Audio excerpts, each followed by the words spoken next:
Great, thank you for having me, and thank you all for joining the session. I also find it incredibly motivating that more and more countries, the entire countries, now join the cryo-EM community. And so I wish Portugal great success in all the aspects of building the cryo-EM infrastructure. So I want to basically today talk about the research that we have been doing in my group in Frankfurt at the Max Planck Institute for Biophysics over the last couple of years. I find it exciting, some things come together. But to start with, I would like to go into the more of a recent, discussion point where a lot of discussion has been going on in social networks. It comes up after AlphaFold 2, which is a neural network algorithm from Google, learned how to predict structures of protein at very high, with very high precision, and it beats, the algorithm beats most of the more conventional algorithms. So essentially a lot of people on the social media started to think that the structural biology is over and that the AI is going to take our jobs, with which I cannot fully agree. I think that this we need to be aware of this, and we actually, none of us are really solving novel folds lately. And what we really need to know is that we need to change our research from actually trying to solve structures, especially of small proteins, which algorithms are so great in determining. And we rather want to pivot into something more sophisticated, like looking at performing experiments, how the proteins respond to certain small molecules or ligands with which they interact. And the other ideas would, of course, be to start doing tomography and join the hashtag Team Tomo. And from myself, I would like to add also maybe looking at membrane proteins, because AlphaFold and other prediction algorithms are not great yet in determining structures of membrane proteins.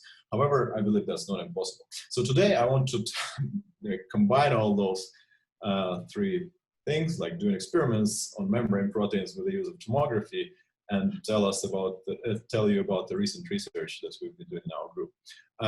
We're mostly interested in structures, in effects that lipids and membranes play on structure and function of membrane proteins. And membrane proteins are obviously more than just proteins, because they're surrounded by native contacts of lipids, transmembrane gradients, and sometimes they have native interacting partners. Several examples from the literature is that it depends on which lipid or in which environment the transmembrane helices are present, they may significantly change the conformation. So here in the voltage sensing domain, the differences of having no lipids and lipids can be up to 8 angstrom, which is a huge difference in structure of a protein.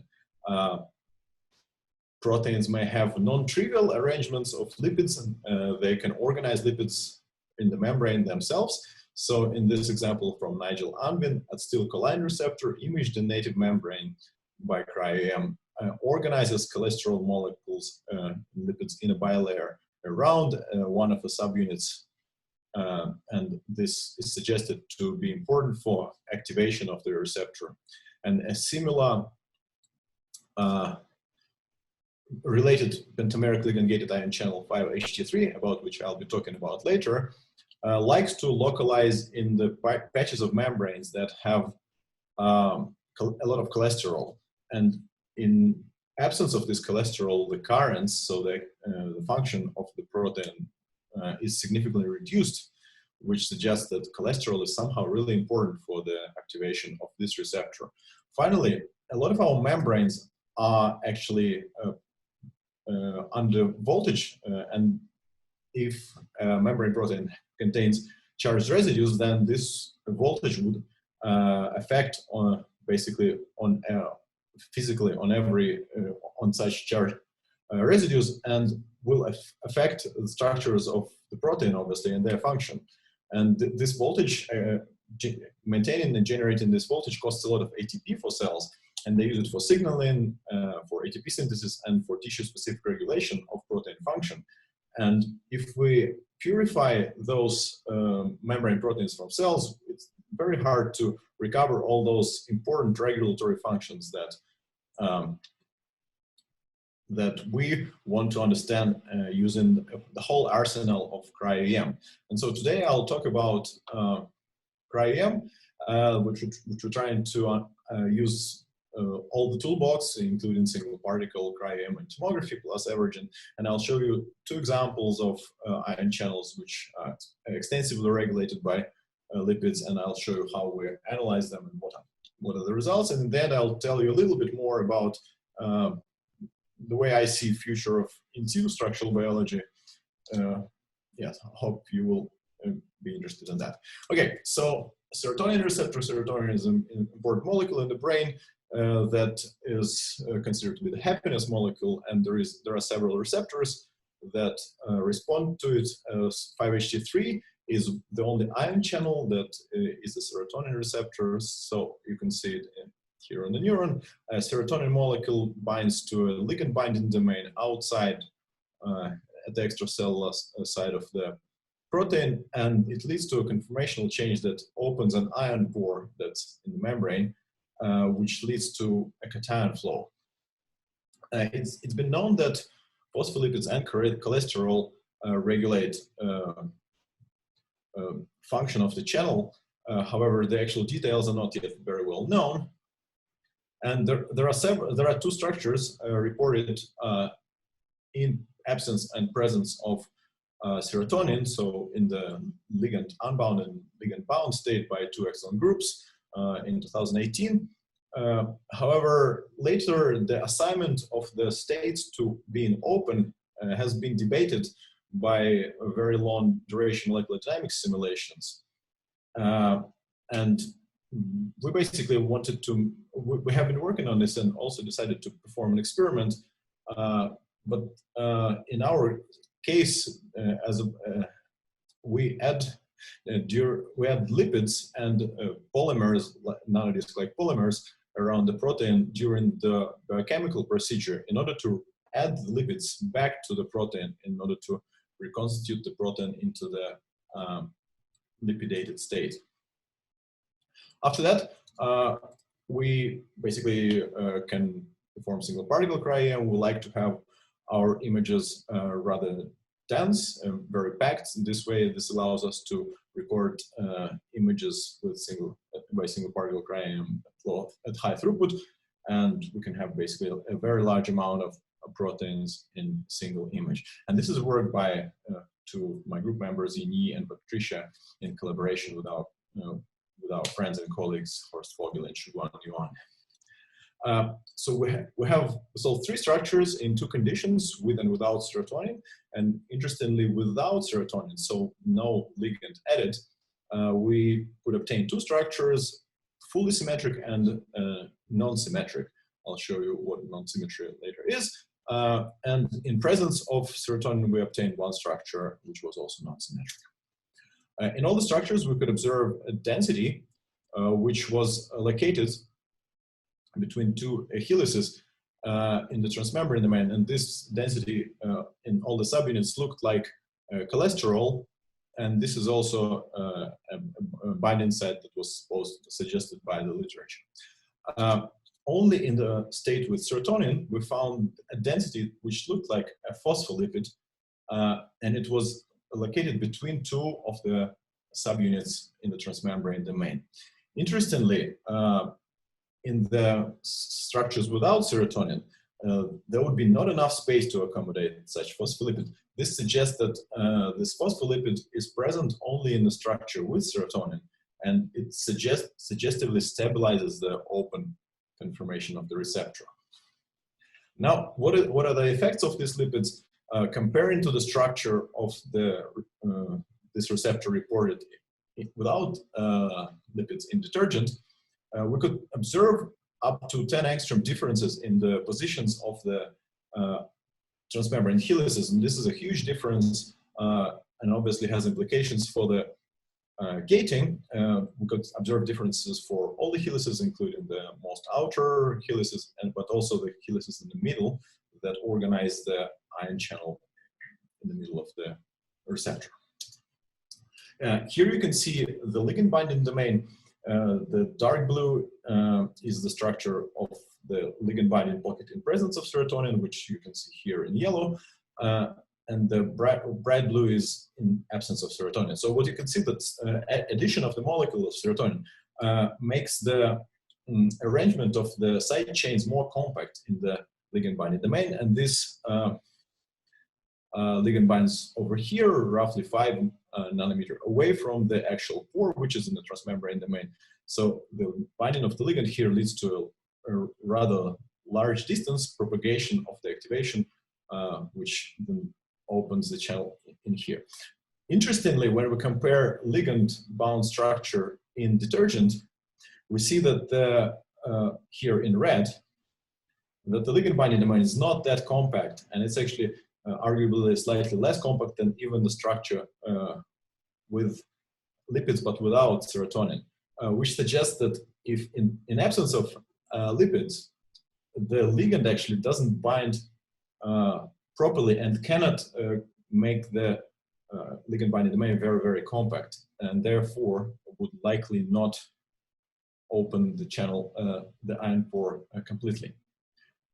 So this shows that the lipids not only regulate the structure of the ion channel in the transmembrane domain, but also have an effect on the ligand binding domain, which is roughly 5 nanometer away from the membrane.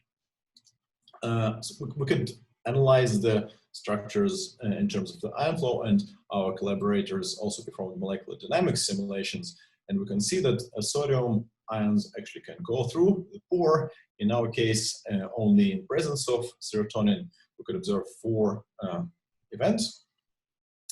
And we could not observe, in similar simulations, we could not observe ion permeation events on the structures that have been published previously in detergent on 3 simulations of 200 nanoseconds.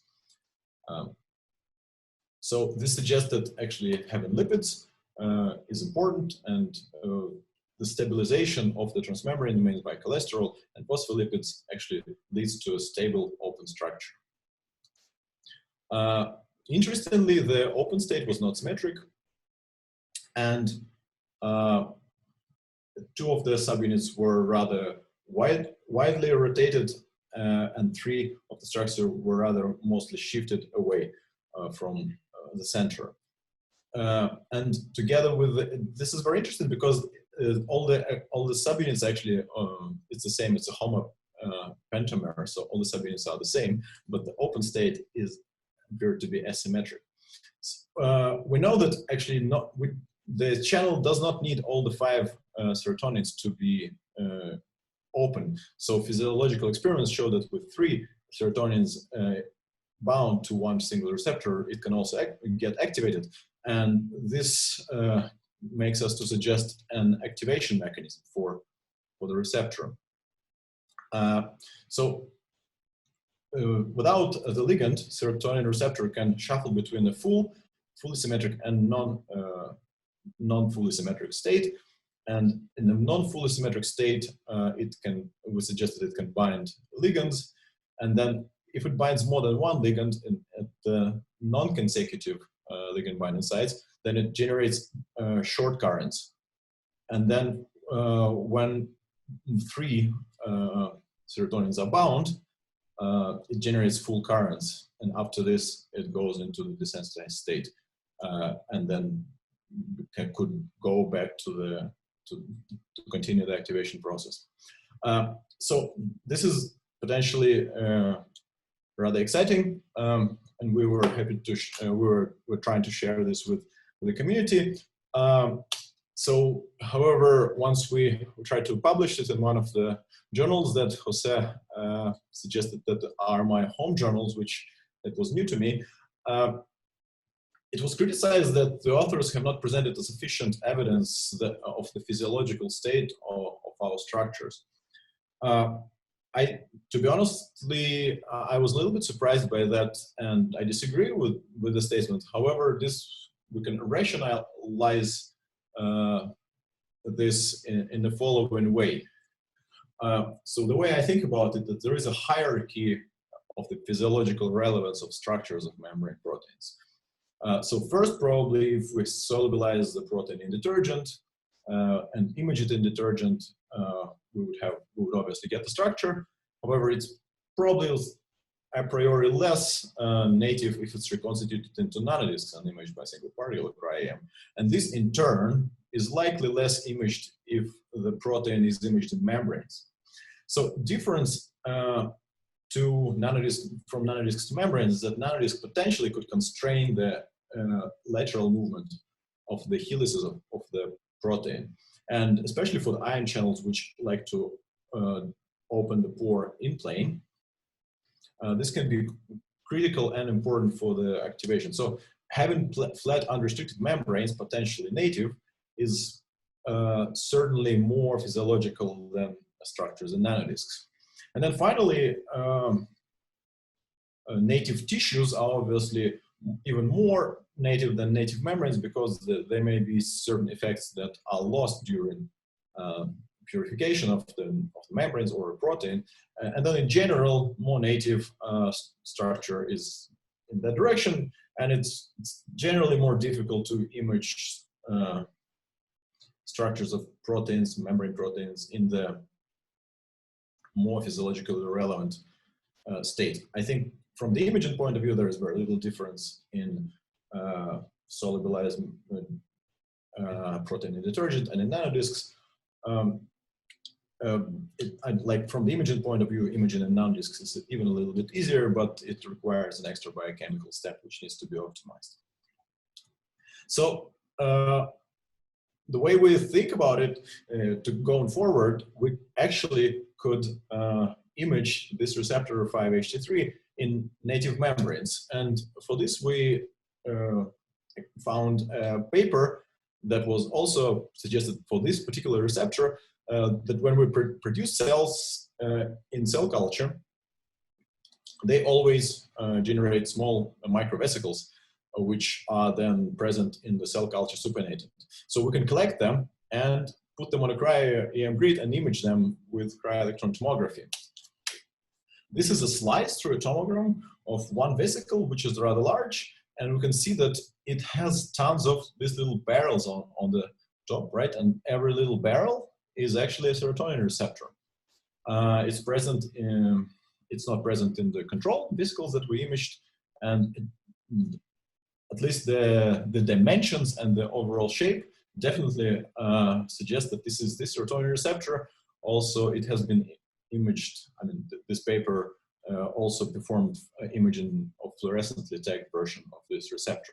So we have rather high confidence from the shape and from the preliminary data from the other papers that we could actually image this. We just started, and our very preliminary structure says that this is probably the protein.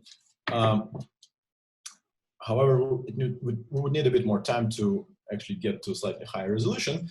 And going to a slightly higher resolution, obviously, it comes up with certain challenges, which I would outline in the second part of my talk. So the second part of my talk would be about an ion channel that's called a randin receptor, and it's responsible for excitation-contraction in muscle cells. So the biology here is as follows, basically a motor neuron sends a signal to the muscle cell, and it propagates on the membrane and goes in, an action potential goes into an invagination of the cell membrane, which is called the T-tubule. This action potential activates voltage-gated calcium channels, which are called DHP receptors, which are suggested to be physically linked to another large randin receptor, which is a calcium-activated calcium channel. So calcium flowing in, plus the physical interaction with the DHP receptor, activates randin receptor, which releases even more calcium from the sarcoplasmic reticulum, which is stored there. And this calcium then leads to a muscle fiber contraction. While this interaction has been in all the textbooks and has been suggested rather a long time ago, there are no details of the actual interaction. And the structures of these proteins have been solved separately by single particle cryo-EM. However, we wanted to really look into the interaction between those two proteins. So what's the structure of the supercomplex, and what is the regulation by lipids and by voltage? Interestingly, also these random receptors come in clusters, and we wanted to also understand if there is any difference, if there is any regulation of the receptors by neighboring molecules. There was an old protocol how we could get the purified vesicles of sarcoplasm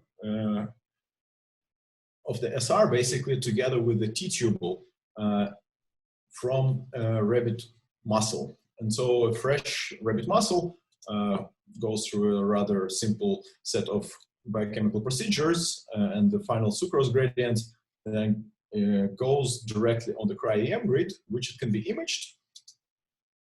And this is what Vanbo did, Vanbo Chen, a student from my group which have recently graduated. So here we will see part of the still series, which is basically a couple of vesicles imaged from different directions, and we have this little gold beads that we use for alignment of the tilt series in order to create a well-registered tomogram.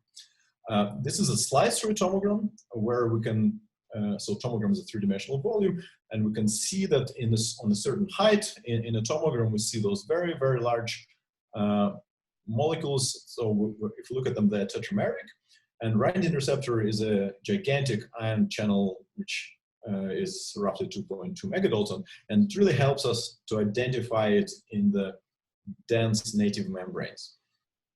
So sometimes these vesicles, which are vesicles of sarcoplasmic reticulum, are located next to membranes, which look like T-tubules, and the T-tubule would typically be surrounded by two vesicles of sarcoplasmic reticulum, and this is what we can see here. Unfortunately, so far we couldn't get the structure of the supercomplex because for the reasons that are hard to understand so far, and so far we could only get the structure of ryanodine receptor alone, and the structure ended up at 12.6 angstrom in resolution. We could reliably fit the near atomic model of the protein solved by the group of Joachim Frank. And so one of the four conformations that they have reported, one fitted the average structure the best. We know how to activate the receptor. There are several ways to do this. However, calcium and a plant toxin ryanodine locks the receptor in the always open state. And we also solve the structure this receptor in the open state. Here I will show you the toggle between the structure in a closed and in the open state. It has a slight, the structure in the open state has slightly lower resolution because we have less particles. So this is a toggle, and I hope you can see in your Zoom session that activation, so adding of calcium and ryanodine, which activates the receptor, is associated with the large scale rearrangements of the outer of the cytoplasmic domains.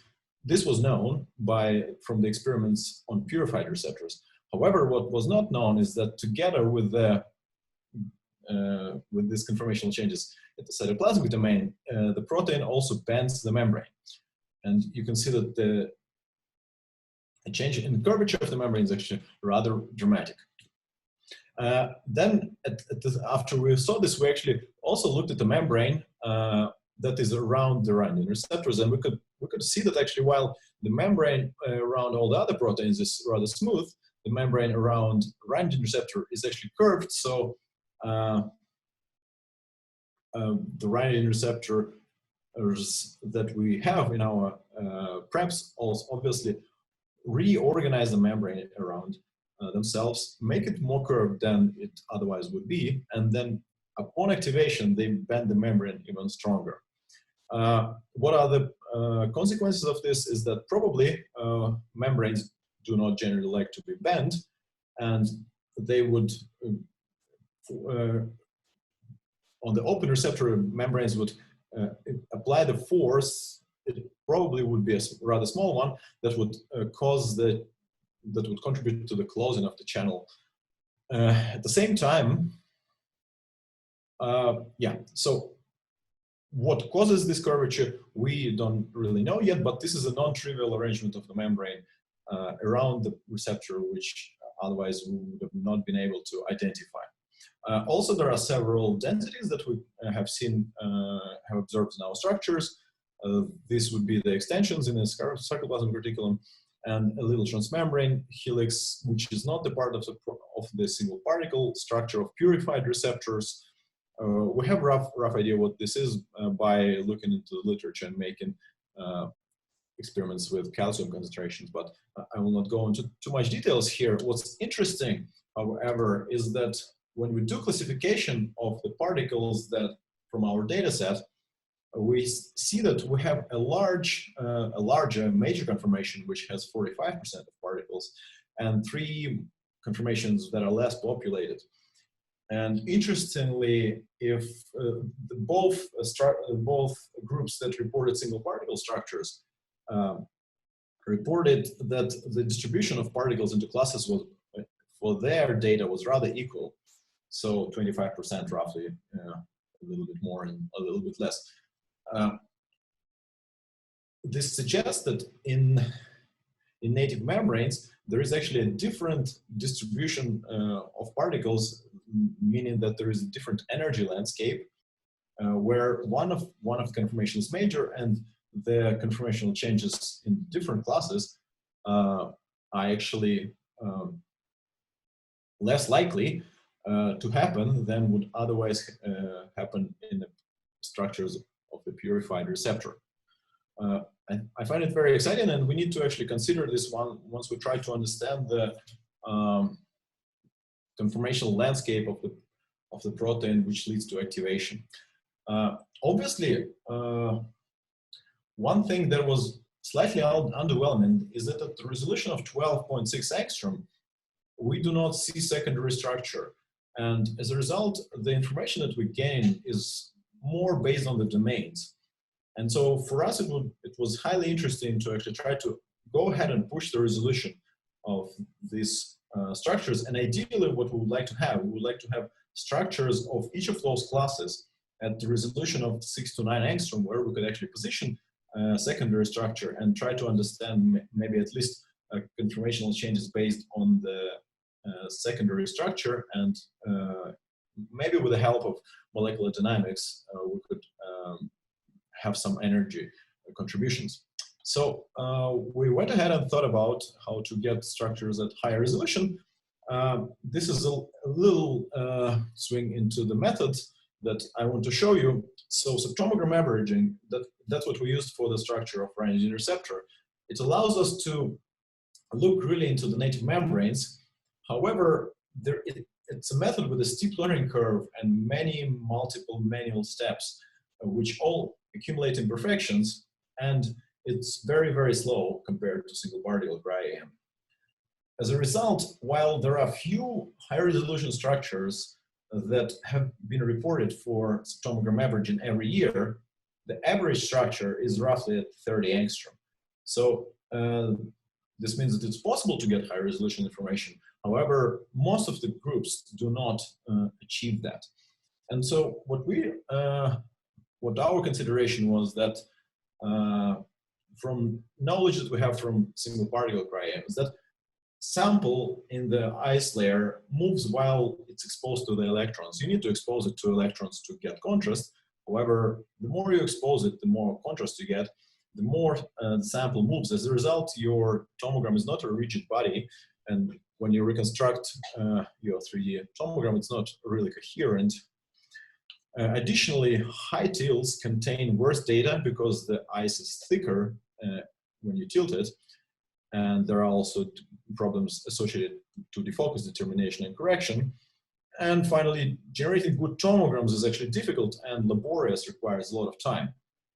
So what we thought, we would come up with a hybrid method where we would start in our area of interest by recording a high dose image, something like a single particle, like image maybe with a slightly lower dose of 15 to 40 electrons per square angstrom. And you can actually see this in this movie that roughly in the middle, you get the brighter image. So this is a hybrid tomogram. After recording a high dose image, we record tomograms from the same position at similar optical settings. And then we merge the high dose image with the low dose image and process tomograms as usually. So we reconstruct tomograms, pick particles in 3D, align them to a common average, and then we locate those positions of our particles of interest. In a high dose image, we know the orientations of the then in the high dose image, and we can do the final refinement in 3D reconstruction only from this one high dose image. And this worked actually rather well. So we got 12.9 angstrom resolution by subtomogram averaging, which is a nice structure, similar to the one that we had before, and refinement of this hybrid, basically by making the reconstruction from only the high dose image, led to a 9 angstrom structure, which you can see here. Number difference actually does not fully represent that at 9 angstrom you start seeing secondary structure, and you can see this in the density map. Like every horizontal line is an alpha helix, and the protein is mostly made of alpha helices. The limit of the resolution comes from the number of particles that we have in our average, which is roughly 2,500 with C4 symmetry. So essentially, we do a 2D reconstruction from 2,500 particles. Like we do a single particle reconstruction from 2,500 particles with C4 symmetry, and this roughly limits us to the resolution that we get in. So I'm actually surprised that we got this much resolution from just 10,000 particles of real of particles that are actually also embedded in thick layer of ice in native membranes. And yeah, so since it's an alpha helical protein, we can see most of the alpha helices, also including those that are in the transmembrane domain. They look rather similar to the single particle structure that has been reported by the groups that reported single particle structures, Joachim Frank and Stefan Raunser's groups. Yeah, and so what we're trying to do now, we're trying to get different functional states, which is the open state, and we're trying to apply the same methodology to the other ion channels. So I'll skip a couple of slides just for the time reasons, and we can maybe have it in the discussions, right? But so the limit was, in our case, was the amount of tomograms that we could record times number of particles per tomogram. We roughly had 30 ryanodine receptors per tomogram, and then in this given number of tomograms, we only got this many particles. So if we could get 10 times the tomograms or 10 times the particle in a tomogram, it would have been fantastic. And actually, these developments are starting to come, and there are several fast schemes. I'm very excited about the fast scheme from the Partisagi lab, which appeared on preprint server. So he uses beam shift image shift to record, let's say 25 tomograms at the same time per one stage tilt. Essentially, it improves the throughput 25 times. And instead of roughly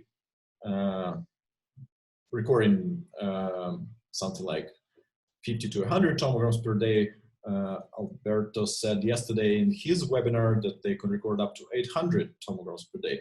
That is fantastic. And this is a tweet from the first author of the preprint that he recorded 1,200 tomograms over a weekend. And so this throughput is actually similar to the throughput that we would get in a single particle project a couple of years back. And that would be amazing to make this a widespread, to make this technology widespread. However, once we get once each of us gets 1,200 tomograms over a weekend, there are problems that we actually need to process these tomograms, and processing of tomograms is cumbersome and manual, with some manual steps. And this is what we're trying to tackle in our group, because we obviously also want to have subtomogram averaging done efficiently and at high resolution. And for high resolution, we would need throughput. We wrote this book chapter about a modular workflow of subtomogram averaging. So we broke it down to subtomogram average down to tasks. And Nikita from my group, an excellent computer science PhD student, he started building a workflow that takes input from the previous step and then integrates it to a little workflow with a little database that is that keeps track of everything that's happened. And so a lot of those steps can be automated and parallelized. The critical steps here was the tilt series alignment. Surprisingly, algorithms don't do very well with tracking those goal beads and assembling them into tracks. We often have failures when we tried old approaches. However, currently, Daniel Castano-Diaz released the Dynamo version that does a very reliable tracking of goal beads. And so we're trying to use this. As a result, essentially, a lot of the steps are automatable, which is a little green tick. And the most critical step in order to make the whole workflow automated is to pick particles. The problem is that particles, let's say ion channels in our case, are embedded in the membrane, and the membrane is very dense, and the particles, if the particle is very small, then you cannot detect it with a very precisely, and then you will start detecting a lot of false positives matches, and you would have to classify those false positive during subtomogram alignment and averaging steps. So this is the potential trade-off. So if you can pick particles by hand, then you're actually doing very well, and the whole workflow could run automatically. Otherwise, you have to tinker a little bit with the data later. So Nikita made a rather nice system, and we decided to benchmark it on a famous GAG data set from John Briggs's group, from Florence Schur and Wim Hagen. It's 43 tomograms on a K2 with super resolution mode, and it's been processed to 3.9 up to 3.0 angstrom lately with the newer softwares. So we ran our workflow on it just on one box, and this is the time that took for 43 tomograms to get processed, and this is the accumulated time. So red is what took the most time, which is template matching with 15-degree steps, and it took 15 hours out of 30 that took it all together. And then obviously template matching also picked a bit of rubbish, so we performed several subtomogram averaging iterations to clean up the goal beads and the rubbish and the false positives from our data set, and got the 7 angstrom structure in roughly 10 hours of computations. This is how the resulting particles look like. So when cross-correlation peaks look like defined single dots, then it means that it probably is going to work very well. And after a cleanup from 43 tomograms, roughly 280 particles were extracted. Now, subtomogram averaging, yeah, basically it could be done using those particles. The same thing, the same approach essentially works for randin receptor. It's a large protein and it has a characteristic shape, also the membrane, so we can actually template match it and get very nice, well-defined peaks. But we need to run it with slightly higher, smaller angular step than the HIV GAG protein. However, when we try to run it on a serotonin receptor, which is roughly 250 kilodalton, we don't really get very nice peaks yet. I hope that we can do something to make it a little bit more reliable. But yeah, so the size and the thickness of the sample is a potential limit for the detection of the particles automatically. And then finally, the subtomogram averaging consists of very time-consuming operations, which is alignment of 3D volumes to a reference. So for cross-correlation alignment, the algorithm has to rotate three-dimensional volumes, and they can be very, very large, multiple times, and do Fourier transforms in order to calculate cross-correlation in Fourier space. This is it's a lot of work, and we use Dynamo, which is a very fast implementation on a graphical processor. Still, it takes weeks sometimes to align several thousands or tens or thousands of thousands of particles to one or multiple references. So Ricardo Sanchez, an excellent engineer in my group, he came up with the algorithm that replaces the order of operations in the search of cross-correlation. So he called it projected cross-correlation, projection-based cross-correlation.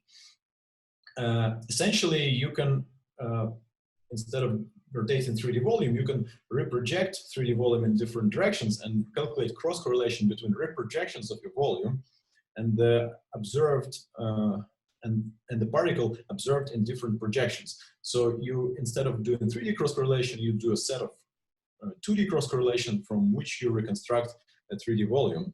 And this is in principle, and this is mathematically equivalent. However, the complexity of this operation is actually less. And there are also several nice features, like you can apply CTF correction and B-factor for every projection. And this is important because the defocus of each particle can be also different, depends on its height in a tomogram and its position and the angle at which the tomogram was, a given projection was recorded. Ricardo also can refine CTF based on just those particles alone. This is potentially useful. And Ricardo never extracts the actual particles anymore. So he always has the tilt series in the memory from which he on the fly extracts SUbStacks for each of the particle, and then can perform alignments using projected cross-correlation. And then basically the next tomogram is loaded into memory. This is very efficient and is implemented on multi-GPU infrastructure, and he is now also working to make it submittable to a Slurm system. So computational complexity reduction gives you basically a very stunning difference in execution time. Here you can see that the execution time increases with the box size, but it's not as drastic as if you would be rotating 3D volumes. So a typical box of 320 is not even considered that huge if you're looking at a large protein, looking at a high resolution. So Ricardo took the HIV dataset. He didn't use Nikita's output, but he actually, because he was doing it in parallel, he picked them all by hand, and then with a set of classification at different binnings, he ended up with 175,000 particles and got to 3.5 angstrom resolution. He's still working on improving the code and of the process in a larger, smaller binning. So he can actually go for super resolution tomograms because he never has to do the actual reconstruction. He can have box as large as 630 square cubic pixels, and this would be very hard to perform using the conventional subtomogram average workflow, because one would have to reconstruct 8K unbinned tomograms, which are huge. So yeah, 3.5 angstrom so far, looks like 3.5 angstrom side chains, and we're working on to bring it forward. But this is already a working version and it's very fast. And we hope to be able to share it with the community in the first half of next year. This is the end of my presentation, and I hope I can convey you that lipids regulate structure and function of membrane proteins in some unexpected and expected ways. And so more expected ways is that the cholesterol and phospholipids actually regulate the 5H3 protein. We could show this by single particle cryo-EM, but we also show non-trivial interactions of ryanodine receptor with the membrane, which bends the membrane. This was rather surprising. And structural analysis is increasingly difficult if you want to increase the physiological relevance of your structure. And also the resolution gets progressively less if you go for a more native state. And throughput would allow us eventually to increase the resolution and to make the subtomogram averaging routine more mainstream. But for this, we do need to have an automated data processing algorithm additional to the high-speed data collection routines. And so I hope that we will be able to eventually achieve it, maybe, well, maybe not fully automated, but essentially automated. Here I'd like to thank the group, people who actually do the work. Here, Vanko did the work on random receptor. Patricia and Yinyi, which are not in this picture, already did most of the work on 5-HT3 in collaboration with our partners. Ricardo developed Susan, which is a SUbStack analysis algorithm. Nikita made a workflow that does the processing of subtomogram averaging from tilt series basically all the way to tomograms. I want to acknowledge my funding and you for your attention. Thank you very much.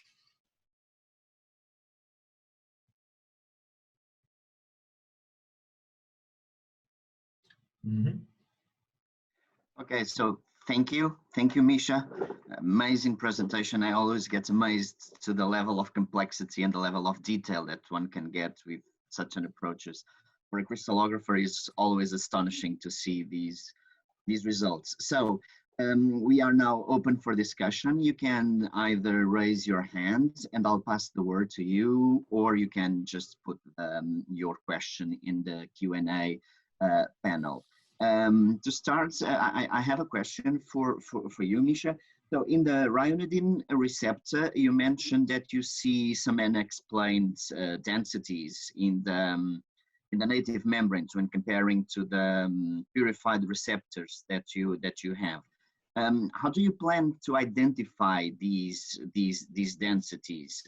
Because I guess that mass spec probably it will be complicated to apply into these environments. Yeah, great question. So we had to scan literature and look for interacting partners. And so we found three major ones: Triad and junctin.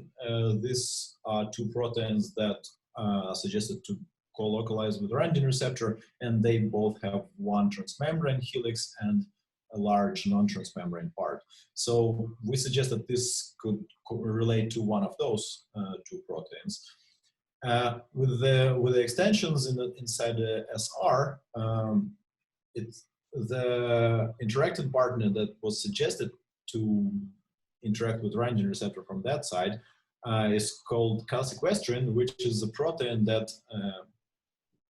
basically stores calcium inside the SR. And when it stores calcium, it forms these little filaments. So those filaments are suggested to disappear at low calcium concentrations and be there mostly at 1 micromolar calcium concentration. So we performed experiments. We did structures with different concentrations of calcium, and we saw that these densities never disappear.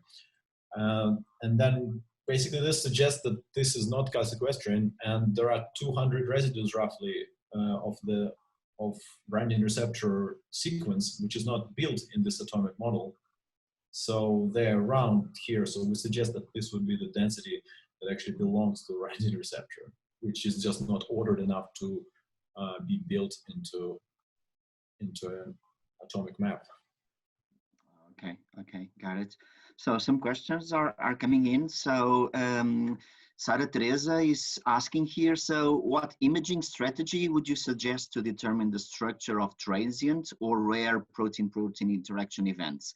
Fib milling, correlative fluorescence electron microscopy? Transient. Okay, so transient, there are two things, right? So there are two things here. So how you prepare the sample.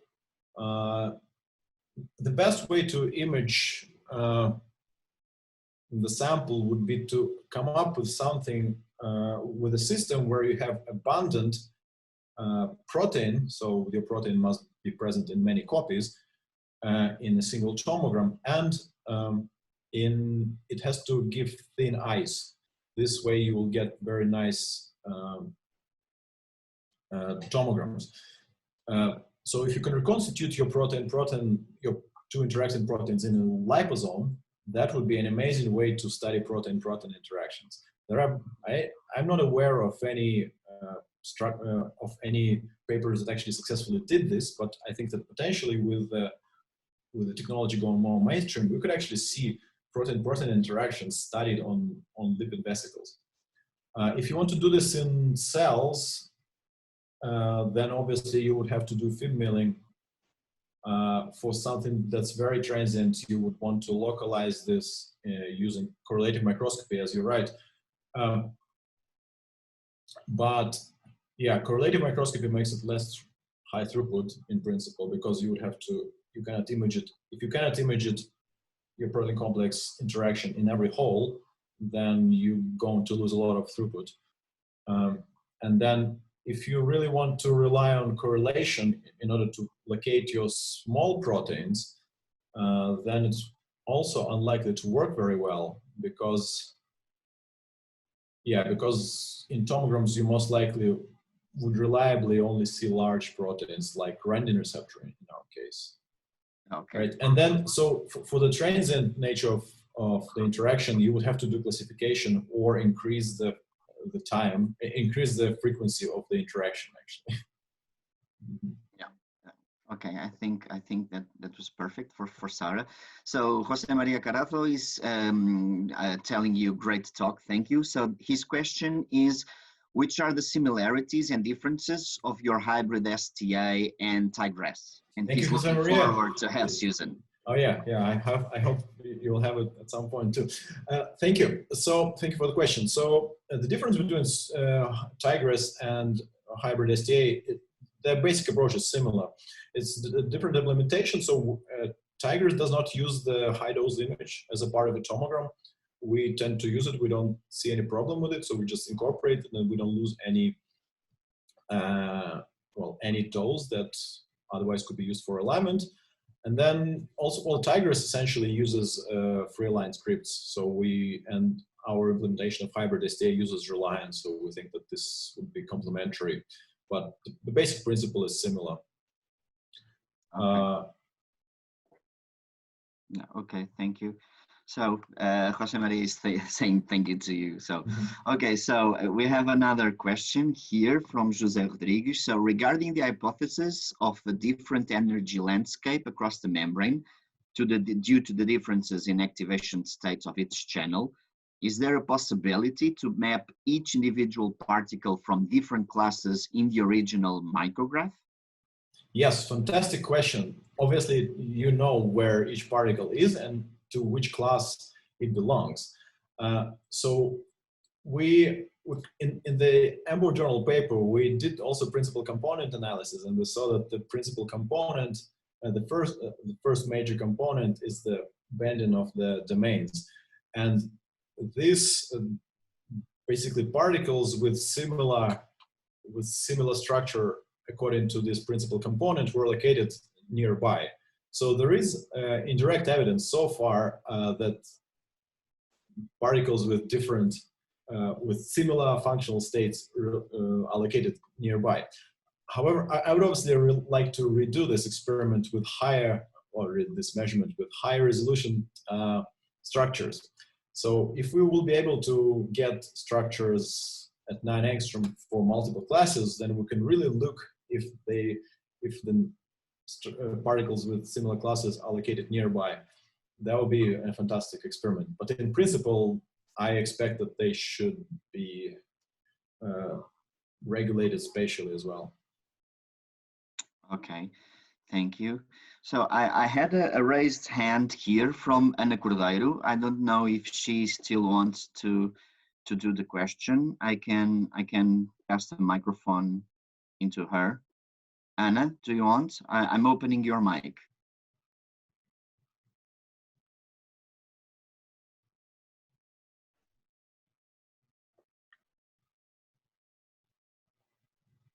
No, I guess not. No, I guess not. So while we can wait for more questions, so Misha, I see that a lot of these complexes and a lot of these higher complexity work, you revisit a little bit old school biochemistry, like purifying from native sources, analytical ultracentrifugation, PEG ammonia precipitation. Do you think that that's still the best approach for this high complexity and native, grasping the native environment, or is still recombinant techniques and chromatography techniques still useful for the day-to-day work?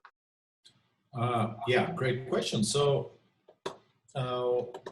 yeah, so obviously, if you think that you can purify a protein and it's going to be native enough, and you can reconstitute it to a physiological state, then you would rather do that. This would take you certain steps of optimization. So on the other side, if you think that your protein is large enough and you have enough quantities and you can identify it in tomograms, then you can skip all the purification steps and save a couple of months of work for somebody. And this way you would also have more native, a more native environment for a membrane protein, because once you purify your protein, it arguably goes through partial denaturation in detergents, so that could happen. And maybe it stays intact, but in principle, you want to prove that you want to do as little to your protein as possible. So this approach with this particular protein works because it's large enough to be seen in the vesicles, and it's also has high enough expression levels that there is enough per vesicle. So if you cannot express it to high amounts without purification, then, or it's very small, or you don't want to have other proteins in the membrane, then you would have to probably purify it. But so this is the beauty of the cryo-EM toolbox, because you can really build your own workflow in advance and minimize biochemistry either completely or to a certain extent. Yeah. Okay. Thank you, Misha. I don't know if there are any more questions people want to place in the Q&A panel or even raise their hands. But anyway, I take this opportunity to once again acknowledge and thank Misha. This has been a very long day. We started really early in the morning with some meetings, and we interrupted only slightly for having lunch, and then Misha agreed again to do this webinar. So Misha, we just regret that we couldn't receive you at ITQB, at least in 2020, but we still have the plan to bring you to our institute. And thank you for bringing the Christmas tree. Yeah, you kept your promise, so thank you. Yeah. Okay, so thank you everybody that attended the webinar. We come back in 2021 with 2 additional seminars. If eventually, if the pandemics allow, we will get Misha at ITQB to help us with the establishment of cryo-EM and EM negative staining at ITQB. So I take this opportunity to wish you all a Merry Christmas and a wonderful 2021. Misha, thank you so much. Everybody have a good time, stay safe, and happy coming Christmas. Okay, bye, thank you.